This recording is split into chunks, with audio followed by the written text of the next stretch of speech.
Hey guys, sorry about that. Somebody called, and well, I am not, I'm really good at getting information from source, not so good at electronics, and so I'm a little amateur at the video recording, but hang in there. We had to actually split it off anyways to make a part 2. So, back to where I was here. So this process of alchemy has steps to it, and this is called the Great Work. And what I was on, this is a really fast, overview of alchemy, but it shows the point that I'm gonna make towards the end. So we were at the dissolution point, the breaking down of artificial and consciousness. Conscious minds completely let go, and you're in the flow and the bliss of well-being. You're opening up energy channels, and this is a very feminine process, as the feminine energy is mostly involved. This might be our first Philosopher's Stone, our first Garden of Eden, but we weren't quite there yet. We had to then experience separation, which is ruled by Scorpio, and right now is the Scorpio moon, so that makes sense. It is a discarding of ungenuine or unworthy energies, and it makes you feel isolated sometimes, and you're working on discarding things that aren't for you. It reveals the hidden material you either have to discard or accept. Control the breathing in your body, and you give birth to a new way of being, and this is all connected with the solar plexus here.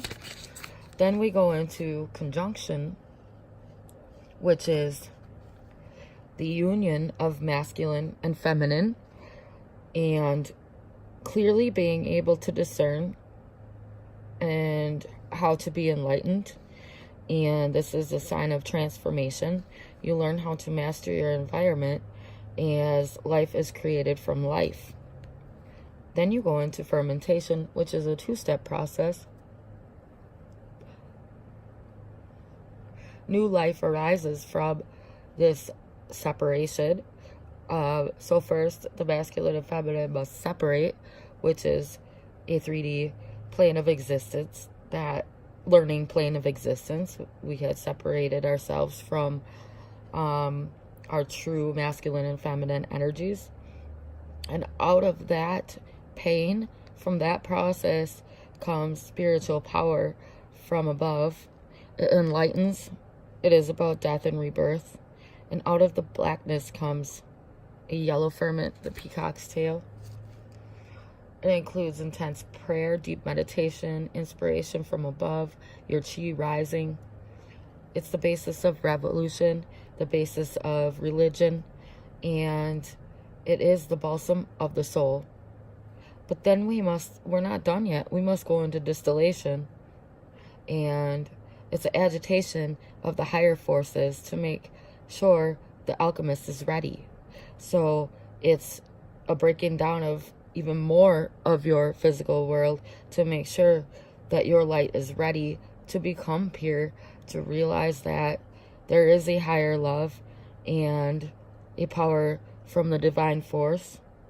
And this becomes one force based on shared vision of both the masculine, feminine, the above, the below, all that is and all that was. And then becomes coagulation, the product of the distillation that we just went through. This is the power of the sun, the real sun. This is our new confidence, our golden body of light, our philosopher's stone, our astral body, where we can exist on all levels of existence, and we have the highest version of our mind. This releases the elixir of blood to rejuvenate the body to perfect health. We're almost there, guys. We're getting there. It's the integration of light into the pineal gland and matter from the vulva of pituitary gland. Heavenly food nourishes and energizes your cells without waste. And this is the second body of solid light through the crown. Everyone exists. The understanding of this realm is that everybody exists on the same light, on the same truth of living wisdom.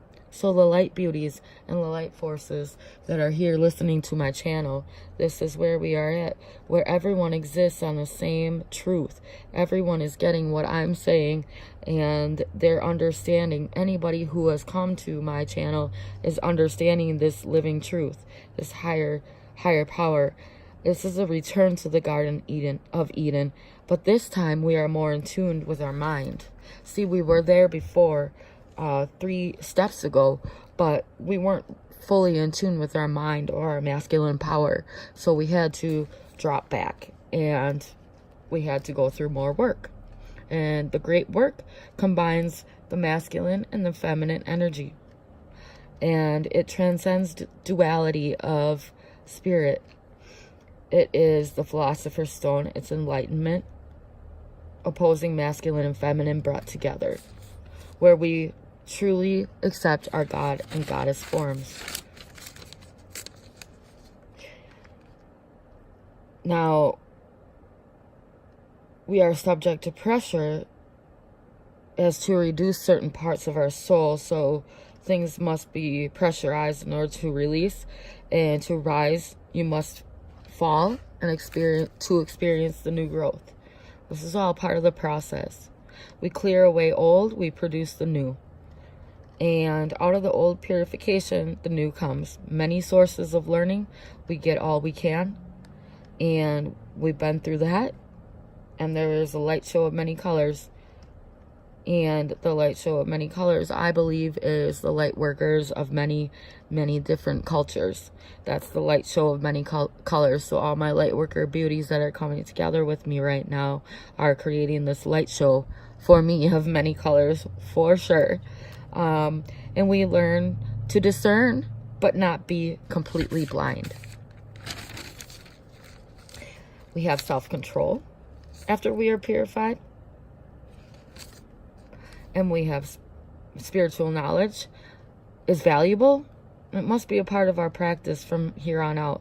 And when we get to this point, we must release our knowledge as so it doesn't sit on the shelf collecting dust. Ideas transcended from spiritual growth become enlightened. And we use this energy to shield ourselves. We learn through symbolism. We know that it's true.